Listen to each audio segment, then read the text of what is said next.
Of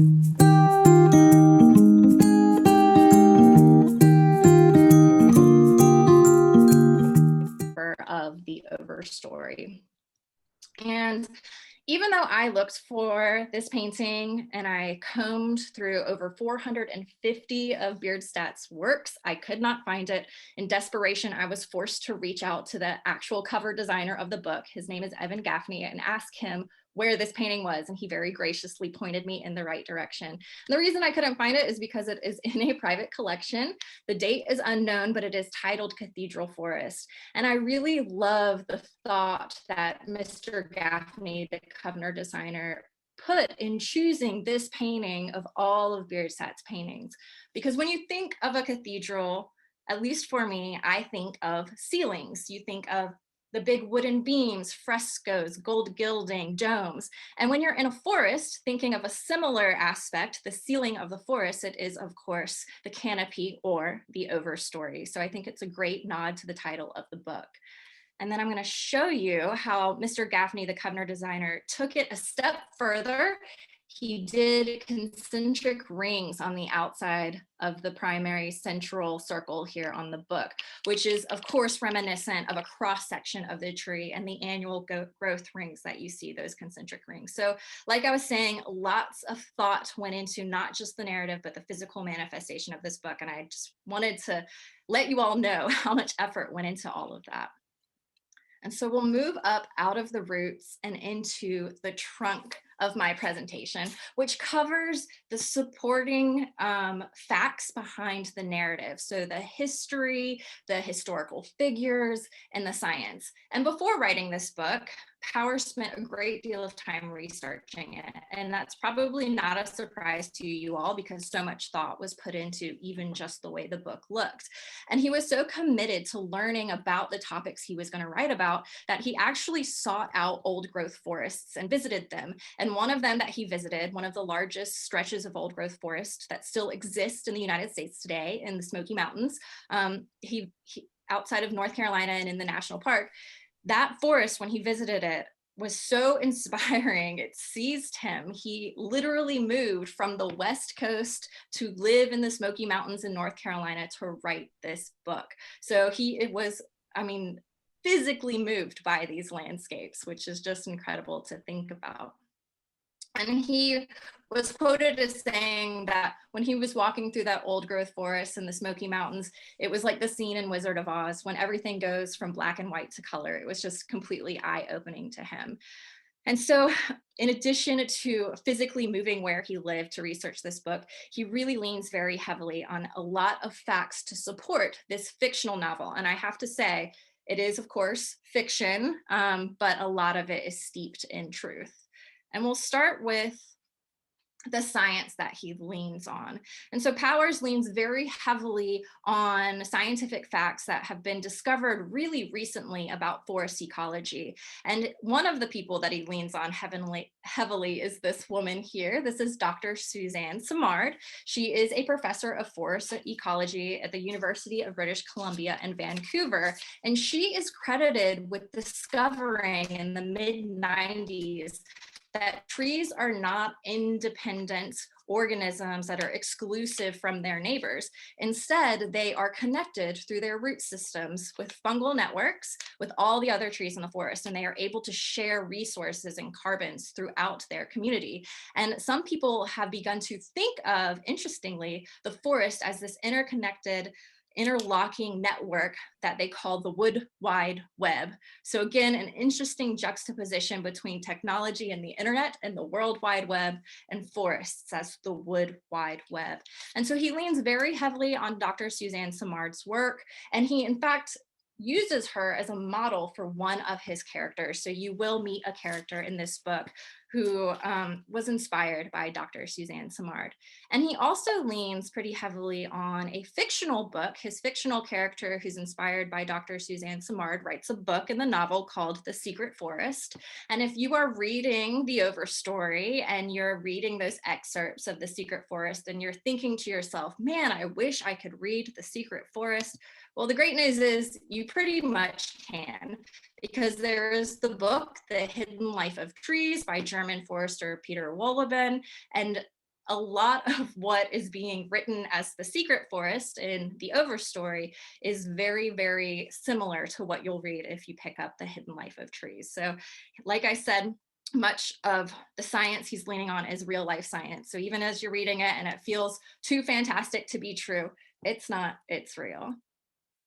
Now, you're going to find science throughout the book, and you'll also find lots of historical references throughout the book. And in the beginning of the narrative, he starts with one of the greatest ecological disasters that strike our native forests, and it is the fall of the American chestnut tree. So on this screen, you can see chestnuts and leaves of the chestnut tree and the seed pods here.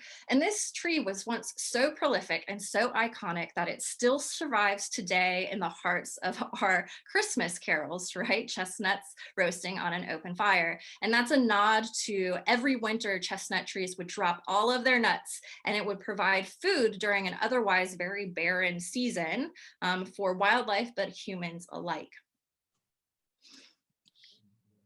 And this is a photo from 1910 taken in North Carolina. And I wanted to share it with you all because these are chestnut trees. So they were iconic and they were mammoths of our East Coast forests.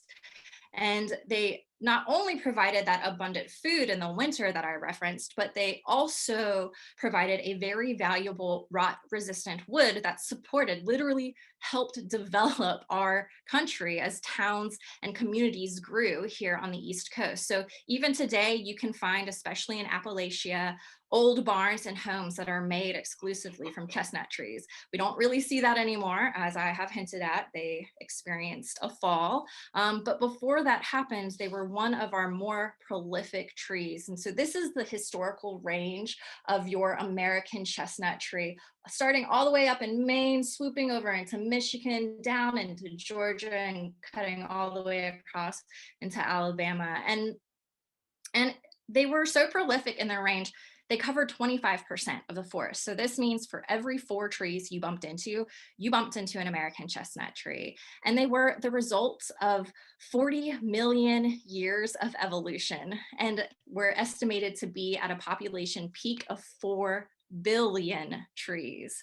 Now, unfortunately, in 1904, that 40 million years worth of growth and evolution for the American chestnut and those 4 billion trees were decimated in 40 years because of a fungal blight. And so this hit the United States in 1904, and this is really where the story starts for the Overstory. And the fungus is airborne, and the Overstory does a really good job of going into the actual fall and everything that our country did to try to mitigate this massive loss of chestnut trees. But I wanted to share with you all what it looked like. So you can see here in this left photo, this orange stain on the bark of the American chestnut. So what would happen is the fungus would get into the bark and essentially restrict its respiratory system, not allow communication between the roots and the canopy, pulverize the wood, and kill the tree. On the right, you see a photo taken in New York State of an American chestnut tree in 1916, so 12 years after the blight hit the United States, which hit in New York State. And this is a tree, a chestnut tree, and its photo was taken because you can see the signs of the blight. And so you've got these clumps of leaves turning bright orange here, and that's because this tree is gradually dying. And so the reason this fungus made it to North America is because of the importation of exotic chestnut tree species from Southeast Asia. And on those exotic trees, the fungus caught a ride and ended up here in the Americas, where our chestnut trees were not equipped to overcome the impacts of the blight. And so that's why we suffered such a huge loss, losing those 4 billion chestnut trees.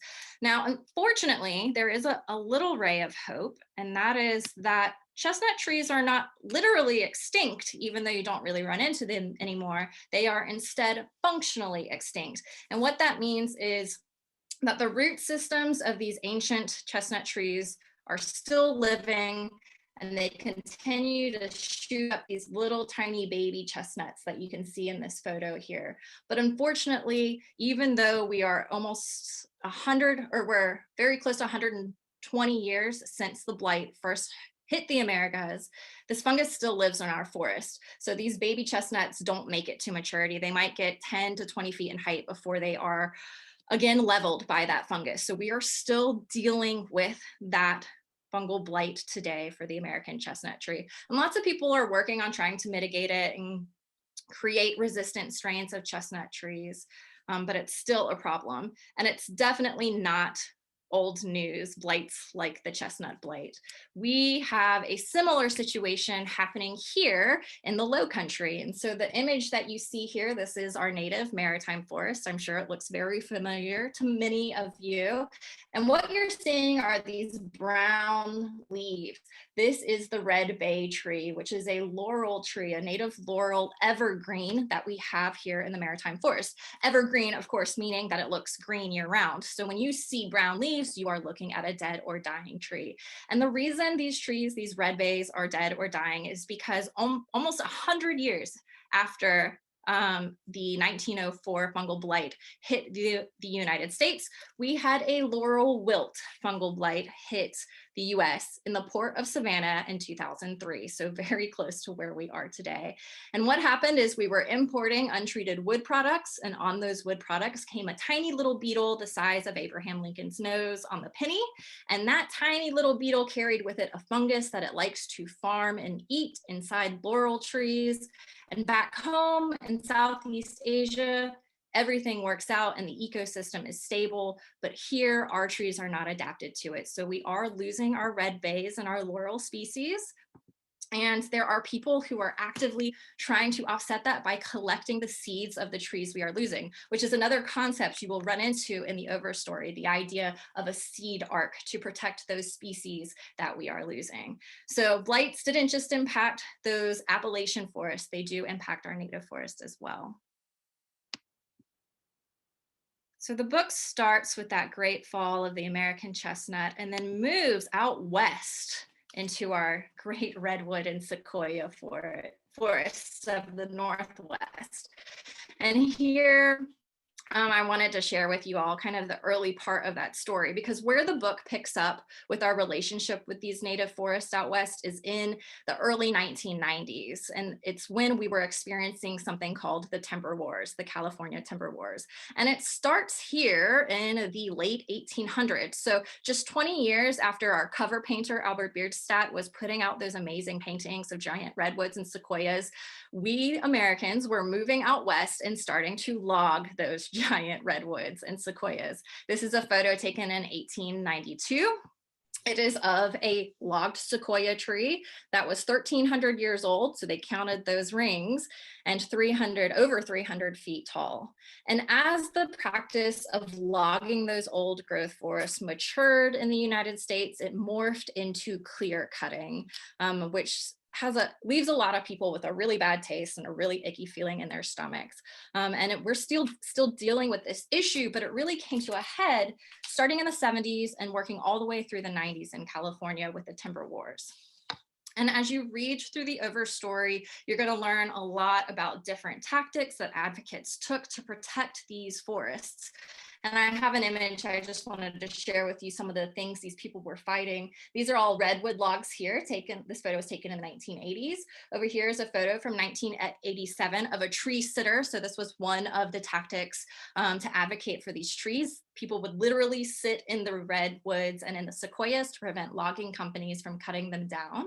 There were also, of course, marches and protests. And because this issue wasn't just on national forests, because it was a big issue for our national forests, and that's really what got a lot of people upset, that we were losing the forests that we technically all own together. But it was also happening on private forested lands. And when you had protests on your private forested lands, you often found people were arrested. And they weren't just protesting, they were doing tree sits on these private forested lands. They were disabling machinery so that they couldn't physically cut down the trees. They were spiking trees. There was a lot of tactics employed by people who were trying to advocate for the protection of these old growth forests. And the reason they were doing this, and I'm sure you all can kind of relate after looking at that grizzly giant sequoia, is because these forests are old growth. Thousands of years of living have gone into creating them. So clear cutting them, there's really no way to mitigate that. You never get that back. It will take a very long time, thousands of years, before anyone will be able to enjoy those stable habitats again. And out of the timber wars and out of all of these protests, there rose a star tree sitter. And here she is. Her name is Julia Hill. I had never heard of her until I started researching this book, but I thought she was worth presenting to you all because she also inspires one of the characters in the Overstory. So Julia Hill was a woman in her early 20s who did a tree sit. She sat in this tree. This is Luna, this redwood tree right here. Luna was about 1,500 years old and over 200 feet in height. And she sat in Luna not for 1 or 2 or 3 days or 1 or 2 or 3 weeks or even 1 or 2 or 3 months, but for 2 years, she lived in this tree to prevent it from being cut down. And you can actually see behind her your timbering industry buildings here for transporting all of the logs in your railway systems. But she ended up being successful. Anyone who holds out for two years in a tree would hopefully see some successful results. And so she was able to protect Luna, the redwood tree. Luna still lives to this day, and many other of the redwoods on this privately owned land. And it's owned by a company called, let me find it in my notes, the Pacific Lumber Company, who you will also see featured in the Overstory. So a really incredible real life parallel that Powers leans on to build the fictional narrative of his story, the Overstory.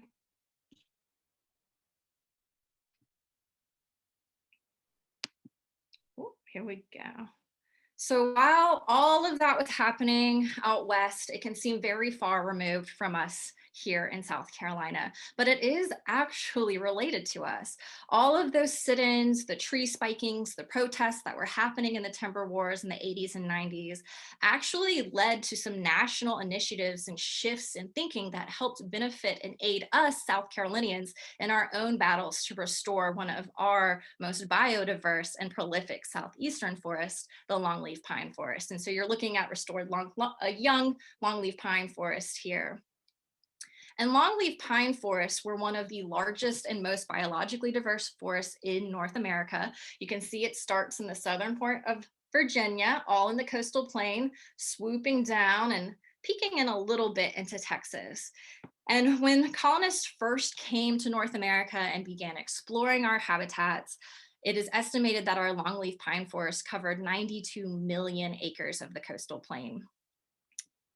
And as we did out west, we began felling these trees. And this really happened, the majority of it happened around the same time that that image was of that sequoia that had been downed. We began cutting trees for mostly turpentine, resin, and to build up our navy, our naval stores, building ships, because longleaf pines grow very dense, they are rot resistant, they are very flexible and tall. And so you could build massive ships using one tree as the keel or as the tall masts for your trips. And we worked so hard at building up that navy, building up our turpentine and our resin stores, that by the time we were getting into the 1980s and 1990s, we had reduced our longleaf pine forest to 3 million acres, so just 3% of what it once was.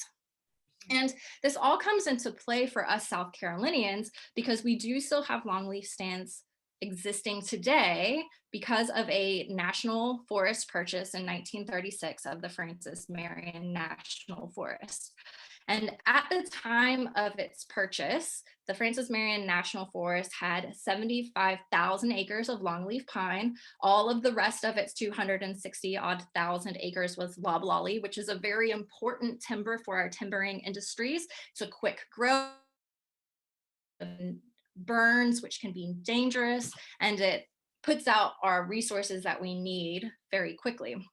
And so more often than not, longleaf pine forests would get replaced with our loblollies. So that by the time 1989 rolled around and Hurricane Hugo hit the South Carolina coastline, we were down to less than 30,000 acres of longleaf. And this is important because longleaf pine is resistant to hurricanes. It is more wind tolerant than our loblollies are. And so with a forest that was primary loblolly, we lost a massive amount of timber as a result of Hurricane Hugo. Hurricane Hugo fell more timber in the Francis Marion National Forest in one night than it would have taken an entire decade worth of harvesting to do. And so some numbers that I was reading about that just for interest, in the year of 1989, there were 460,000 feet of lumber removed from the National Forest compared to the 44,000 from the previous year. So 460,000 versus the 44. And Hurricane Hugo created a really interesting opportunity for our National Forest Service. They were staring down this gutted forest. They had lost massive timber resources, and now they had a decision to make on how they would restore timber productivity. They had the option to maintain the status quo, replant it as all loblolly, and just keep doing everything that they had been before, potentially putting themselves in the position of suffering a major loss in the future with another hurricane, or they could begin to shift. And interestingly, at the same time as Hurricane Hugo, the Coastal Conservation League was also being founded, and two stars came out of this story. They are Jane LaRoe there on the left and Dana Beach here on the right. Jane LaRoe was actually working for Dana Beach when he started the Coastal Conservation League. And protecting and restoring longleaf pine forests in the Francis Marion National Forest was one of the Conservation League, because it started at that time where the National Forest Service was being faced with that major decision on how to move forward. And so the League began to advocate that we return the forest and restore it to that longleaf pine. Not only would it be sustainable both financially and ecologically, but it would restore that incredibly biodiverse forest that's kind of our birthright, our heritage here in South Carolina.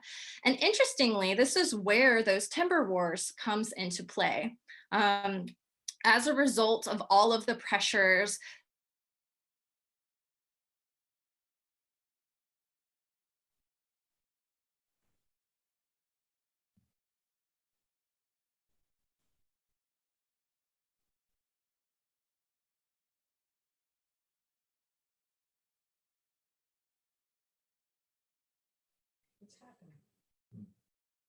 also opened up the door for new, innovative, and ecologically sensitive ways of managing our forests.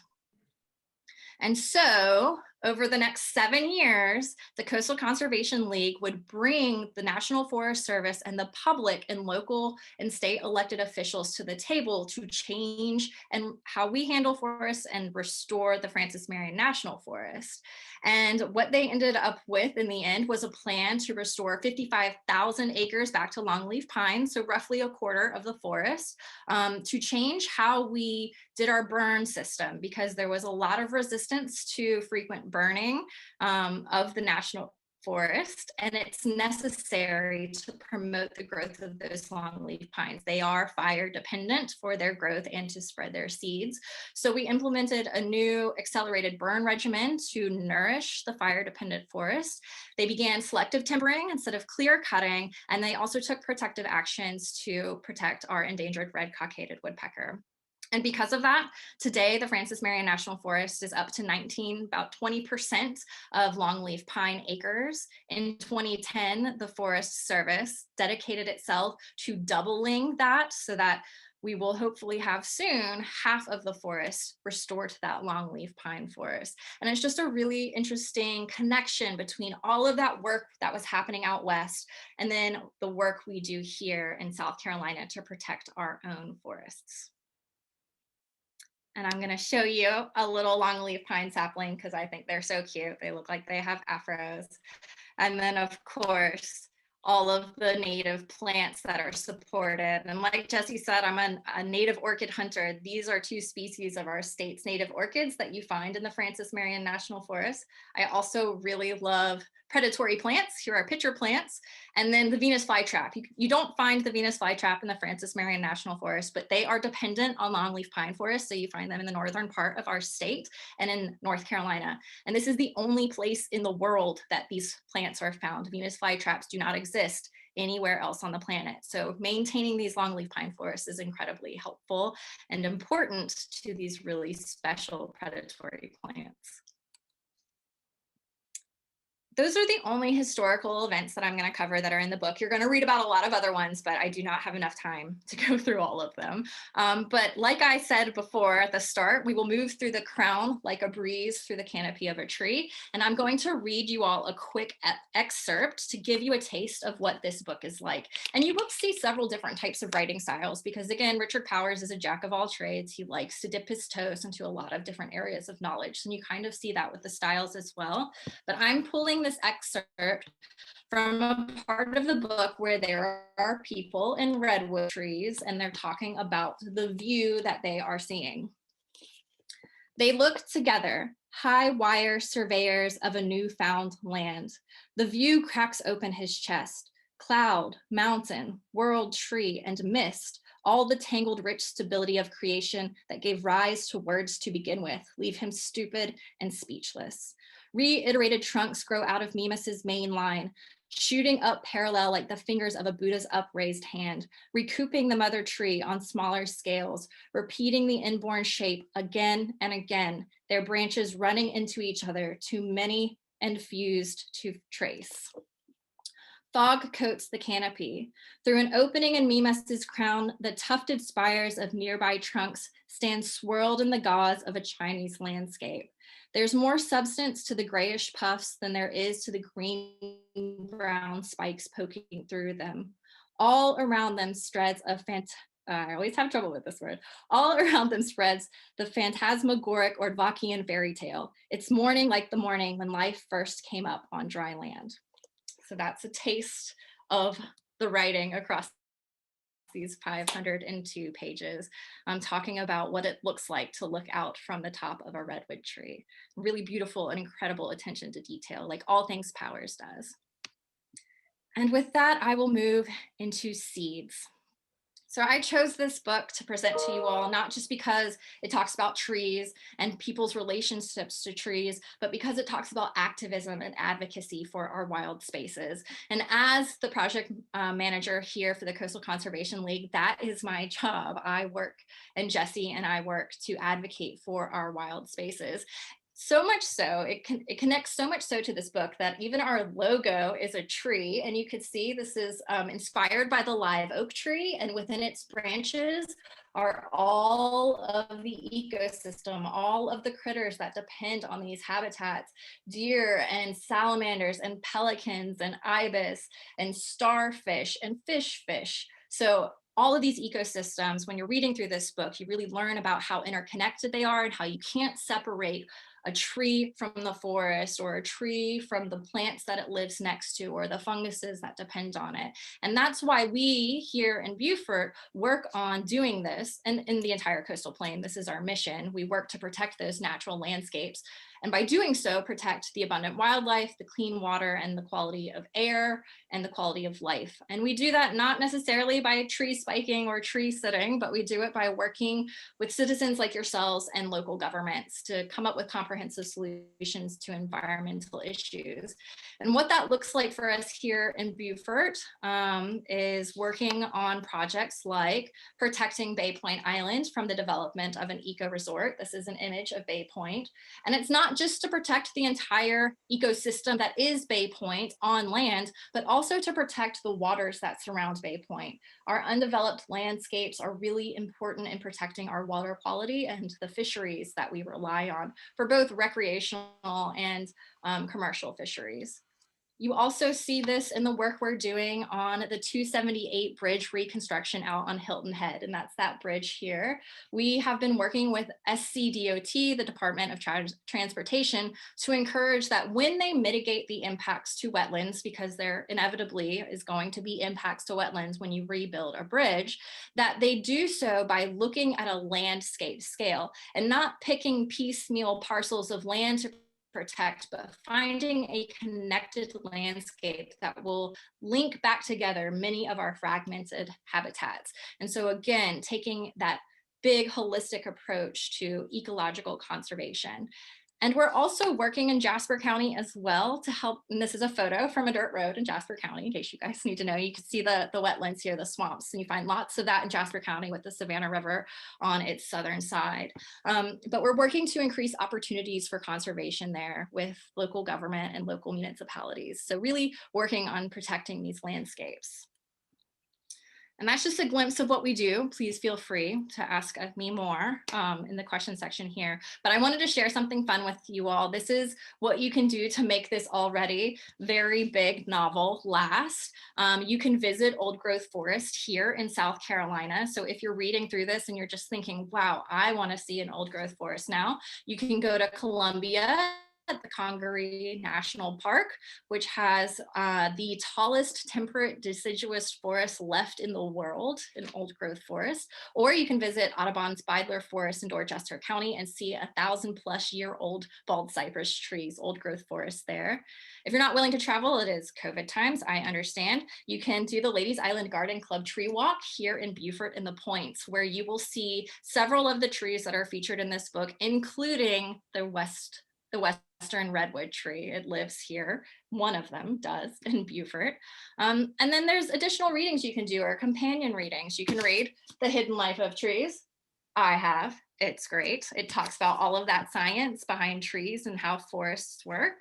You can read The Nature Fix by Florence Williams, which talks about how humans are physically impacted by trees. They help reduce our cortisol levels in our blood and our blood pressure, which is pretty incredible, making us healthier.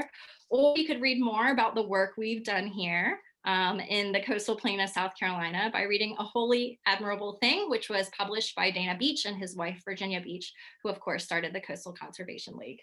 And with that, I am done talking. So if you all would like to ask any questions, and I'll leave you with just this parting thought that together changes everything. This is true in habitats and it's true in advocacy. And that's all I've got. Juliana, thank you so much for that. And we are getting praise for you and your speaking. Excellent, excellent speaker and very well informed from Edna Coombs. Juliana is giving one of the best BSI presentations. I just lost you. I just lost that. Oh, I'm here. Okay. Giving one of the best BSI presentations I've heard. She's so well informed and well spoken. Great job. Thank you. I was so nervous, you guys. I learned a lot researching this, and I was like, how do I include all of this amazing stuff in 40 to 45 minutes? So I did my best. I had to cut things, but hopefully it was interesting. Well, I think it was fabulous, and I can see from the feedback it was fabulous. And I know you put a lot of work into it, because when I saw you do the presentation on Bay Point, I knew that you were a person that needed to speak to a broader audience. And I know that a lot of people will watch this, in the subsequent days on our website. And I know you put a lot of work into it. So that's really great. Does anybody have any specific questions that you'd like to submit? Hang on. I do see a question. Okay. Let's see. I see several questions. Go for it. Okay. All right. So one was asking if this will be recorded and put on YouTube. And I think you guys are doing that, right? Yes. And Okay. we'll be So there is tomorrow. Okay, it'll be up on the website tomorrow. One question was about that there is a